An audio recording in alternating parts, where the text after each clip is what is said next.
Now that we pulled the data, let's show that in our metrics table. So our final data is called keywords performance. So in our table, let's pass it as keywords performance to our table. Now, in keywords performance, we define we are receiving this prop and its interface for TypeScript.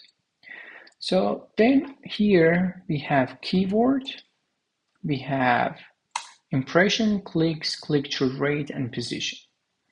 Let's remove all these sample rows, this row 1, and exactly, we are looping over each keyword performance with a condition that it exists and the length is bigger than 0.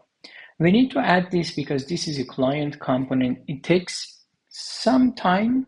It doesn't mean long time, but it may execute this section before the keyword performance is ready to the component. So we can do two things: use effect, show some loading state, or using this condition to wait until this data is ready, and after that pass that to the table.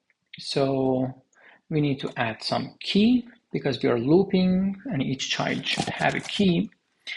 And something else I noticed, the position needs to get rounded. So using math round, we are rounding position as well.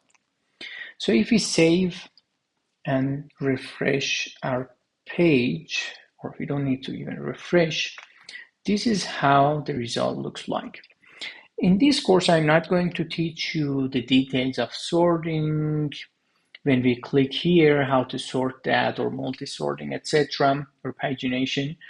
You can do that by yourself. I can add that to the GitHub repo of this project, but this is really not about sorting and pagination of the data. Okay, next step, we are going to implement our chatbot.